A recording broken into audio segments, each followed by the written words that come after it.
ഇന്ന് നമ്മൾ പീരിയോഡിക് ടേബിളിൻ്റെ ഭാഗത്ത് വരുന്ന ക്വസ്റ്റ്യൻസാണ് വർക്കൗട്ട് ചെയ്യുന്നത്. അപ്പോൾ എല്ലാവർക്കും വീഡിയോയിലേക്ക് സ്വാഗതം. നമുക്ക് നോക്കാം നമ്മുടെ ആദ്യത്തെ ക്വസ്റ്റ്യൻ. ആധുനിക ആവർത്തന പട്ടികയുടെ പിതാവ്. ആധുനിക ആവർത്തന പട്ടികയുടെ പിതാവ് ആരാണ്? Henry Moseley. ആധുനിക ആവർത്തന പട്ടികയുടെ പിതാവ് ഹെൻറി മോസ്ലി ആണ്. നെക്സ്റ്റ്, പീരിയോഡിക് ടേബിളിൽ കുത്തനെയുള്ള കോളങ്ങൾ അറിയപ്പെടുന്നത് എന്താണ്? പീരിയോഡിക് ടേബിളിൽ കുത്തനെയുള്ള കോളങ്ങളാണ് ഗ്രൂപ്പുകൾ. പീരിയോഡിക് ടേബിളിൽ കുത്തനെയുള്ള കോളങ്ങൾ ഗ്രൂപ്പുകളാണ്. ആകെ ഗ്രൂപ്പുകളുടെ എണ്ണം എത്രയാണ്? 18 ഗ്രൂപ്പുകളാണുള്ളത്. പീരിയോഡിക് ടേബിളിൽ കുത്തനെയുള്ള കോളങ്ങളാണ് ഗ്രൂപ്പുകൾ. ആകെ 18 ഗ്രൂപ്പുകളാണുള്ളത്. ഇനി അറ്റോമിക നമ്പർ 92 മുകളിൽ വരുന്നതും കൃത്രിമമായിട്ട് നിർമ്മിച്ചതുമായ മൂലകങ്ങളാണ് സിന്തറ്റിക് മൂലകങ്ങൾ. അറ്റോമിക നമ്പർ 92 മുകളിൽ വരുന്നതും കൃത്രിമമായിട്ട് നിർമ്മിച്ചതുമായ മൂലകങ്ങളാണ് സിന്തറ്റിക് മൂലകങ്ങൾ അല്ലെങ്കിൽ ട്രാൻസ് യുറാനിക് മൂലകങ്ങൾ. സിന്തറ്റിക് മൂലകങ്ങൾ അല്ലെങ്കിൽ ട്രാൻസ് യുറാനിക് മൂലകങ്ങൾ. നെക്സ്റ്റ്, ആവർത്തന പട്ടികയിലെ ആകെ പീരിയഡുകളുടെ എണ്ണം. ആവർത്തന പട്ടികയിലെ ആകെ എത്ര പീരിയഡുകളാണുള്ളത്? 7. 18 ഗ്രൂപ്പും പീരിയഡുകളുടെ എണ്ണം 7 ആണ്. നെക്സ്റ്റ്, 1-2 ഗ്രൂപ്പുകളിലെ മൂലകങ്ങളിലെ ബാഹ്യതമ ഷെല്ലിലെ ഇലക്ട്രോണുകളുടെ എണ്ണമാണ് അവയുടെ ഗ്രൂപ്പ് നമ്പർ. 1-2 ഗ്രൂപ്പുകളിലെ മൂലകങ്ങളിലെ ബാഹ്യതമ ഷെല്ലിലെ ഇലക്ട്രോണുകളുടെ എണ്ണം. 1-2 ഗ്രൂപ്പുകളിലെ മൂലകങ്ങളിലെ ബാഹ്യതമ ഷെല്ലിലെ ഇലക്ട്രോണുകളുടെ എണ്ണമാണ് എന്ത്? അവയുടെ ഗ്രൂപ്പ് നമ്പർ. 1-2 ഗ്രൂപ്പുകളിലെ മൂലകങ്ങളിലെ ബാഹ്യതമ ഷെല്ലിലെ ഇലക്ട്രോണുകളുടെ എണ്ണമാണ് അവയുടെ ഗ്രൂപ്പ് നമ്പർ. ഓക്കെ, അടുത്ത ക്വസ്റ്റ്യൻ. മൂലകങ്ങളുടെ വർഗീകരണത്തിൽ ത്രികങ്ങൾ എന്ന ആശയം ആവിഷ്കരിച്ച ശാസ്ത്രജ്ഞൻ ആരാണ്? മൂലകങ്ങളുടെ വർഗീകരണത്തിൽ ത്രികങ്ങൾ എന്ന ആശയം ആവിഷ്കരിച്ച ശാസ്ത്രജ്ഞൻ ആരാണ്? JW ഡോബറൈനർ ആണ് ത്രികങ്ങൾ എന്ന ആശയം ആവിഷ്കരിച്ചത്. മൂലകങ്ങളുടെ വർഗീകരണത്തിൽ ത്രികങ്ങൾ എന്ന ആശയം ആവിഷ്കരിച്ചത് JW ഡോബറൈനർ ആണ്. ആരാണ്? JW Dobereiner. നെക്സ്റ്റ്, മൂലകങ്ങളുടെ വർഗീകരണത്തിൽ അഷ്ടക നിയമം ആവിഷ്കരിച്ച ശാസ്ത്രജ്ഞൻ ആരാണ്? മൂലകങ്ങളുടെ വർഗീകരണത്തിൽ അഷ്ടക നിയമം ആവിഷ്കരിച്ചത് ജോൺ ന്യൂലാൻഡ്സ് ആണ്. മൂലകങ്ങളുടെ വർഗീകരണത്തിൽ അഷ്ടക നിയമം ആവിഷ്കരിച്ചത് ജോൺ ന്യൂലാൻഡ്സ് ആണ്. നെക്സ്റ്റ്, പീരിയോഡിക് ടേബിൾ നിർമ്മിക്കുമ്പോൾ എത്ര മൂലകങ്ങളാണ് ഉണ്ടായിരുന്നത്? പീരിയോഡിക് ടേബിൾ നിർമ്മിക്കുമ്പോൾ എത്ര മൂലകങ്ങളാണ് ഉണ്ടായിരുന്നത്? 63 മൂലകങ്ങളാണ് ഉണ്ടായിരുന്നത്. പീരിയോഡിക് ടേബിൾ നിർമ്മിക്കുമ്പോൾ 63 മൂലകങ്ങളാണ് ഉണ്ടായിരുന്നത്. ഇപ്പോൾ 118 മൂലകങ്ങളുണ്ട്. ഇപ്പോൾ 118 മൂലകങ്ങളുണ്ട്. പീരിയോഡിക് ടേബിൾ നിർമ്മിക്കുമ്പോൾ 63 മൂലകങ്ങളാണ് ഉണ്ടായിരുന്നത്. നെക്സ്റ്റ്, നൈട്രജൻ കുടുംബം എന്നറിയപ്പെടുന്ന മൂലകങ്ങളാണ് 15ാം ഗ്രൂപ്പ് മൂലകങ്ങൾ. നൈട്രജൻ കുടുംബം എന്നറിയപ്പെടുന്ന മൂലകങ്ങളാണ് 15ാം ഗ്രൂപ്പ് മൂലകങ്ങൾ. നോട്ട് ചെയ്യുക, നൈട്രജൻ കുടുംബം 15ാം ഗ്രൂപ്പ് മൂലകങ്ങളാണ്. ആദ്യത്തെ കൃത്രിമ മൂലകം ഏതാണ്? ടെക്നീഷ്യം. ആദ്യത്തെ കൃത്രിമ മൂലകമാണ് ടെക്നീഷ്യം. ടെക്നീഷ്യത്തിൻ്റെ അറ്റോമിക നമ്പർ എത്രയാണ്? 43. ആദ്യത്തെ കൃത്രിമ മൂലകമാണ് ടെക്നീഷ്യം. ടെക്നീഷ്യത്തിൻ്റെ അറ്റോമിക നമ്പർ 43. ആദ്യത്തെ കൃത്രിമ മൂലകം ടെക്നീഷ്യം. ടെക്നീഷ്യത്തിൻ്റെ അറ്റോമിക നമ്പർ 43. നെക്സ്റ്റ്, ഡി ബ്ലോക്ക് മൂലകങ്ങളിൽ ഇലക്ട്രോൺ പൂരണം നടക്കുന്നത് എവിടെയാണ്? ഡി ബ്ലോക്ക് മൂലകങ്ങളിൽ ഇലക്ട്രോൺ പൂരണം നടക്കുന്നത് എവിടെയാണ്? ഡി ബ്ലോക്ക് മൂലകങ്ങളിലെ ബാഹ്യതമ ഷെല്ലിൻ്റെ ഉള്ളിലുള്ള ഷെല്ലിലാണ് ഇലക്ട്രോൺ പൂരണം നടക്കുന്നത്. ഡി ബ്ലോക്ക് മൂലകങ്ങളിലെ ഇലക്ട്രോൺ പൂരണം നടക്കുന്നത് ബാഹ്യതമ ഷെല്ലിൻ്റെ ഉള്ളിലുള്ള ഷെല്ലിലാണ്. ബാഹ്യതമ ഷെല്ലിൻ്റെ ഉള്ളിലുള്ള ഷെല്ലിലാണ് ഡി ബ്ലോക്ക് മൂലകങ്ങളിൽ ഇലക്ട്രോൺ പൂരണം നടക്കുന്നത്. നെക്സ്റ്റ്, മൂലകങ്ങളുടെ രാസഗുണങ്ങളും ഭൗതിക ഗുണങ്ങളും അവയുടെ അറ്റോമിക മാസിൻ്റെ ആവർത്തന ഫലങ്ങളാണ്. ഇത് എന്തുമായി ബന്ധപ്പെട്ടതാണ്? ഒന്നുകൂടെ പറയാം. മൂലകങ്ങളുടെ രാസഗുണങ്ങളും ഭൗതിക ഗുണങ്ങളും അവയുടെ അറ്റോമിക മാസിൻ്റെ ആവർത്തന ഫലങ്ങളാണ്.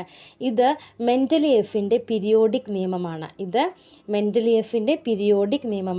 മൂലകങ്ങളുടെ രാസഗുണങ്ങളും ഭൗതിക ഗുണങ്ങളും അവയുടെ അറ്റോമിക മാസിൻ്റെ ആവർത്തന ഫലങ്ങളാണ്. ഇത് മെൻഡലിയേഫിൻ്റെ പീരിയോഡിക് നിയമവുമായി ബന്ധപ്പെട്ടതാണ്. നെക്സ്റ്റ്, കാൽസ്യം മൂലകത്തിൻ്റെ ഇലക്ട്രോൺ വിന്യാസം സൂചിപ്പിക്കുക. കാൽസ്യം മൂലകത്തിൻ്റെ ഇലക്ട്രോൺ വിന്യാസം, കാൽസ്യത്തിൻ്റെ അറ്റോമിക നമ്പർ എത്രയാണ്? 20 കാൽസ്യത്തിൻ്റെ അറ്റോമിക നമ്പർ എത്രയാണ്? 20. അപ്പോൾ ഇലക്ട്രോൺ വിന്യാസം വരുന്നത് 2 8 8 2. എങ്ങനെയാണ്? 2 8 8 2. നെക്സ്റ്റ്, പീരിയോഡിക് ടേബിളിലെ അപൂർവ വാതകങ്ങൾ എന്നറിയപ്പെടുന്നത് ഏതൊക്കെ മൂലകങ്ങളാണ്? പീരിയോഡിക് ടേബിളിലെ അപൂർവ വാതകങ്ങൾ എന്നറിയപ്പെടുന്നത് 18ാം ഗ്രൂപ്പ് മൂലകങ്ങളാണ്. ഏതൊക്കെയാണ് 18ാം ഗ്രൂപ്പ് മൂലകങ്ങളിലെ അപൂർവ വാതകങ്ങൾ? Helium, neon, argon, krypton, xenon, റെഡോൺ. അപ്പോൾ അപൂർവ വാതകങ്ങൾ ഏതൊക്കെയാണ്? ഹീലിയം. 18ാം ഗ്രൂപ്പ് മൂലകങ്ങളാണ് അപൂർവ വാതകങ്ങൾ. ഏതൊക്കെയാണ്? Helium, neon, argon, krypton, xenon, റെഡോൺ. Helium, neon, argon, krypton, xenon, റെഡോൺ. Next, സാന്ദ്രത കുറവായതിനാൽ കാലാവസ്ഥാ ബലൂണുകളിൽ നിറയ്ക്കുന്ന വാതകം. കാലാവസ്ഥാ ബലൂണുകളിൽ നിറയ്ക്കുന്ന വാതകം ഏതാണ്? ഹീലിയം. നോട്ട് ചെയ്യുക, കാലാവസ്ഥാ ബലൂണുകളിൽ നിറയ്ക്കുന്ന വാതകം ഹീലിയമാണ്. നെക്സ്റ്റ്, ഡിസ്ചാർജ് ലാമ്പുകളിൽ നിയോൺ വാതകം നിറയ്ക്കുമ്പോൾ ലഭിക്കുന്ന നിറം ഏതാണ്? ഓറഞ്ച്. ഡിസ്ചാർജ് ലാമ്പുകളിൽ നിയോൺ വാതകം നിറയ്ക്കുമ്പോൾ ലഭിക്കുന്ന നിറം ഓറഞ്ചാണ്. നെക്സ്റ്റ്, വൈദ്യുത ബൾബുകളിലെ ഫിലമെൻറ്റ് ബാഷ്പീകരിക്കാതിരിക്കാനായി ഉപയോഗിക്കുന്ന വാതകം ആർഗോൺ. വൈദ്യുത ബൾബുകളിലെ ഫിലമെൻറ്റ് ബാഷ്പീകരിക്കാതിരിക്കാനായിട്ട് ഉപയോഗിക്കുന്ന വാതകം ആർഗോൺ. നെക്സ്റ്റ്, 7ാം പീരിയഡിൽ ഉൾപ്പെടുന്ന ആക്ടീനിയം മുതൽ ലോറൻഷ്യം വരെയുള്ള അന്തസംക്രമണ മൂലകങ്ങളെ എന്താണ് വിളിക്കുന്നത്? ആക്റ്റിനോയിഡുകൾ. 7ാം പീരിയഡിൽ ഉൾപ്പെടുന്ന ആക്ടീനിയം മുതൽ, നോട്ട് ചെയ്യുക, 7ാം പീരിയഡിൽ ആക്ടീനിയം മുതൽ ലോറൻഷ്യം വരെയുള്ള അന്തസംക്രമണ മൂലകങ്ങളെ വിളിക്കുന്നത് ആക്റ്റിനോയിഡുകൾ എന്നാണ്.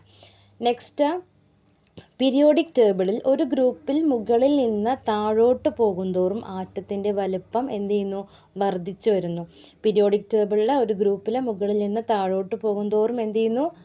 ആറ്റത്തിൻ്റെ വലുപ്പം വർദ്ധിച്ചു വരുന്നു. നെക്സ്റ്റ്, ന്യൂക്ലിയസിൻ്റെ കേന്ദ്രബിന്ദു മുതൽ ഏറ്റവും പുറത്തെ ഷെല്ലിലേക്കുള്ള ദൂരമാണ് അറ്റോമിക ആരം. ന്യൂക്ലിയസിൻ്റെ കേന്ദ്രബിന്ദു മുതൽ ഏറ്റവും പുറത്തെ ഷെല്ലിലേക്കുള്ള ദൂരമാണ് അറ്റോമിക ആരം. നെക്സ്റ്റ്, ആറ്റത്തിൽ നിന്ന് ഇലക്ട്രോണുകളെ സ്വതന്ത്രമാക്കാൻ ആവശ്യമായ ഊർജം. ആറ്റത്തിൽ നിന്ന് ഇലക്ട്രോണുകളെ സ്വതന്ത്രമാക്കാൻ ആവശ്യമായ ഊർജമാണ് അയോണീകരണ ഊർജം. ആറ്റത്തിൽ നിന്ന് ഇലക്ട്രോണുകളെ സ്വതന്ത്രമാക്കാൻ ആവശ്യമായ ഊർജമാണ് അയോണീകരണ ഊർജം. ആറ്റത്തിൽ നിന്ന് ഇലക്ട്രോണുകളെ സ്വതന്ത്രമാക്കാൻ ആവശ്യമായ ഊർജമാണ് അയോണീകരണ ഊർജം. നെക്സ്റ്റ്, ആവർത്തന പട്ടികയിലെ ഏറ്റവും ചെറിയ പീരിയഡാണ് 1ാം പീരിയഡ്. അതിൽ 2 മൂലകങ്ങളാണുള്ളത്. ആവർത്തന പട്ടികയിലെ ഏറ്റവും ചെറിയ പീരിയഡ് ഏതാണ്? 1ാമത്തെ പീരിയഡാണ്. അതിൽ എത്ര മൂലകങ്ങളുണ്ട്? 2 മൂലകങ്ങളാണുള്ളത്. ആവർത്തന പട്ടികയിലെ ഏറ്റവും ചെറിയ പീരിയഡ് 1ാം പീരിയഡാണ്. നെക്സ്റ്റ്, ആധുനിക ആവർത്തന പട്ടികയിൽ മൂലകങ്ങൾ ക്രമീകരിച്ചിരിക്കുന്നത് അറ്റോമിക സംഖ്യയുടെ ആരോഹണ ക്രമത്തിലാണ്. ആധുനിക ആവർത്തന പട്ടികയിലെ മൂലകങ്ങൾ ക്രമീകരിച്ചിരിക്കുന്നത് അറ്റോമിക സംഖ്യയുടെ ആരോഹണ ക്രമത്തിലാണ്. നെക്സ്റ്റ്, ആറ്റത്തിൻ്റെ വലുപ്പം കൂടുമ്പോൾ അയോണീകരണ ഊർജം എന്ത് ചെയ്യുന്നു? കുറയുന്നു. ആറ്റത്തിൻ്റെ വലുപ്പം കൂടുമ്പോൾ അയോണീകരണ ഊർജം കുറയുന്നു. നെക്സ്റ്റ്, രാസപ്രവർത്തനങ്ങളിൽ ഇലക്ട്രോണുകൾ സ്വീകരിച്ച് നെഗറ്റീവ് അയോണുകളായിട്ട് മാറുന്നതിനാൽ അലോഹങ്ങളെ ഇലക്ട്രോനെഗറ്റീവ് മൂലകങ്ങൾ എന്ന് പറയുന്നു. രാസപ്രവർത്തനത്തിൽ ഇലക്ട്രോണുകൾ സ്വീകരിച്ച് നെഗറ്റീവ് അയോണുകളായിട്ട് മാറുന്നതിനാൽ അലോഹങ്ങളെ ഇലക്ട്രോനെഗറ്റീവ് മൂലകങ്ങൾ എന്ന് വിളിക്കുന്നു. രാസപ്രവർത്തനത്തിൽ ഇലക്ട്രോണുകൾ സ്വീകരിച്ച് നെഗറ്റീവ് അയോണുകളായിട്ട് മാറുന്നതിനാൽ അലോഹങ്ങളെ ഇലക്ട്രോനെഗറ്റീവ് മൂലകങ്ങൾ എന്ന് വിളിക്കുന്നു. നെക്സ്റ്റ്, ലോഹങ്ങളുടെയും അലോഹങ്ങളുടെയും സ്വഭാവങ്ങൾ പ്രദർശിപ്പിക്കുന്ന മൂലകങ്ങളാണ് ഉപലോഹങ്ങൾ. ലോഹങ്ങളുടെയും അലോഹങ്ങളുടെയും സ്വഭാവങ്ങൾ പ്രദർശിപ്പിക്കുന്ന മൂലകങ്ങളാണ് ഉപലോഹങ്ങൾ. അപ്പോൾ ലോഹങ്ങളുടെയും അലോഹങ്ങളുടെയും സ്വഭാവങ്ങൾ പ്രദർശിപ്പിക്കുന്ന മൂലകങ്ങളാണ് ഉപലോഹങ്ങൾ. നെക്സ്റ്റ്, കപട സംക്രമണ മൂലകങ്ങൾ. എന്താണ് കപട സംക്രമണ മൂലകങ്ങൾ എന്നറിയപ്പെടുന്നത്? ആരൊക്കെയാണ്? Zinc, cadmium, mercury. കപട സംക്രമണ മൂലകങ്ങൾ എന്നറിയപ്പെടുന്നത് സിങ്ക്, കാഡ്മിയം, മെർക്കുറി. അപ്പോൾ സിങ്കിൻ്റെ രാസസൂത്രം ZN ആണ്, കാഡ്മിയത്തിൻ്റെ CD, മെർക്കുറി Hg. അപ്പോൾ കപട സംക്രമണ മൂലകങ്ങൾ എന്നറിയപ്പെടുന്നത് ആരൊക്കെയാണ്? Zinc, cadmium, mercury. Zinc, cadmium, mercury കപട മൂലകങ്ങൾ. നെക്സ്റ്റ്, പി സബ്ഷെല്ലിൽ എത്ര ഓർബിറ്റുകളുണ്ട്? പി സബ്ഷെല്ലിൽ എത്ര ഓർബിറ്റുകളുണ്ട്? പി സബ്ഷെല്ലിൽ 3 ഓർബിറ്റുകളാണുള്ളത്. പി സബ്ഷെല്ലിൻ്റെ ആകൃതി ഡംബലാണ്. പി സബ്ഷെല്ലിൻ്റെ ആകൃതി ഡംബലാണ്, എസിൻ്റെ ഗോളാകൃതി. നെക്സ്റ്റ്,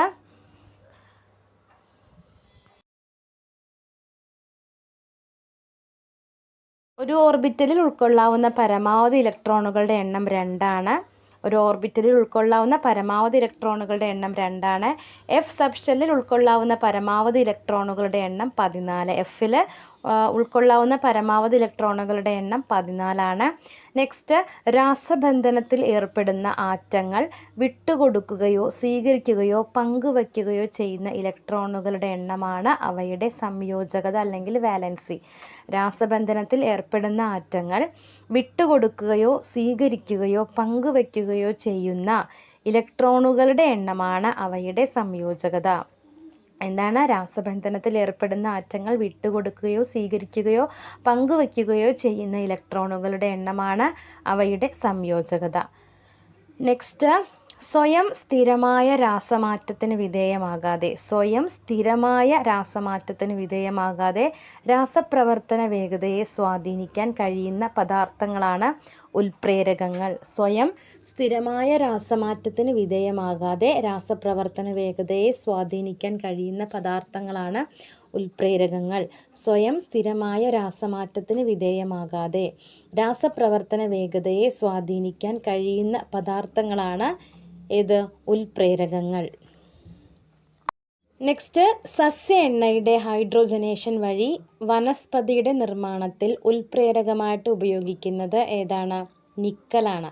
സസ്യ എണ്ണയുടെ ഹൈഡ്രോജനേഷൻ വഴി വനസ്പതിയുടെ നിർമ്മാണത്തിൽ ഉൽപ്രേരകമായിട്ട് ഉപയോഗിക്കുന്നത് നിക്കലാണ്. നോട്ട് ചെയ്യുക. എഫ് ബ്ലോക്ക് മൂലകങ്ങളിൽ ഇലക്ട്രോൺ പൂരണം നടക്കുന്നത് എവിടെയാണ്? എഫ് ബ്ലോക്ക് മൂലകങ്ങളിൽ ഇലക്ട്രോൺ പൂരണം നടക്കുന്നത് എവിടെയാണ്?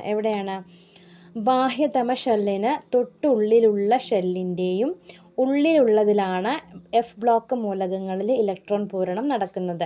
ബാഹ്യതമ ഷെല്ലിന് തൊട്ടുള്ളിലുള്ള ഷെല്ലിൻ്റെയും ഉള്ളിലുള്ളതിലാണ് എഫ് ബ്ലോക്ക് മൂലകങ്ങളിൽ ഇലക്ട്രോൺ പൂരണം നടക്കുന്നത്. ബ്രീഡർ ന്യൂക്ലിയർ റിയാക്ടറുകളിൽ ഉപയോഗിക്കുന്ന തോറിയത്തിൻ്റെ ഉറവിടം ഏത് ധാതുവാണ്?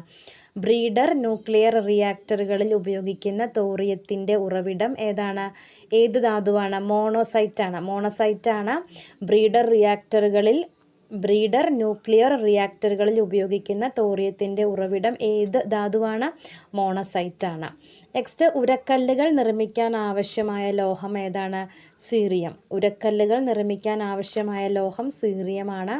ഉരക്കല്ലുകൾ നിർമ്മിക്കാൻ ആവശ്യമായ ലോഹം ഏതാണ്? സീറിയം. അടുത്ത ക്വസ്റ്റ്യൻ, അറ്റോമിക വ്യാപ്തത്തിൻ്റെ അടിസ്ഥാനത്തിൽ മൂലകങ്ങളെ വർഗീകരിച്ച ശാസ്ത്രജ്ഞനാരാണ്? അറ്റോമിക വ്യാപ്തത്തിൻ്റെ അടിസ്ഥാനത്തിൽ മൂലകങ്ങളെ വർഗീകരിച്ച ശാസ്ത്രജ്ഞനാണ് ലോത്തർ മേയർ. ആരാണ്? ലോത്തർ മേയർ ആണ് അറ്റോമിക വ്യാപ്തത്തിൻ്റെ അടിസ്ഥാനത്തിൽ മൂലകങ്ങളെ വർഗീകരിച്ചത്. നെക്സ്റ്റ്, നിറമുള്ള സംയുക്തങ്ങൾ ഉണ്ടാക്കുന്ന മൂലകങ്ങളാണ് സംക്രമണ മൂലകങ്ങൾ. നിറമുള്ള സംയുക്തങ്ങൾ ഉണ്ടാക്കുന്ന മൂലകങ്ങളാണ് സംക്രമണ മൂലകങ്ങൾ. നോട്ട് ചെയ്യുക. നിറമുള്ള സംയുക്തങ്ങൾ ഉണ്ടാക്കുന്ന മൂലകങ്ങളാണ് സംക്രമണ മൂലകങ്ങൾ. നെക്സ്റ്റ്, ആവർത്തന പട്ടികയിലെ അവസാനത്തെ സ്വാഭാവിക മൂലകമാണ് യുറേനിയം. ആവർത്തന പട്ടികയിലെ അവസാനത്തെ സ്വാഭാവിക മൂലകമാണ്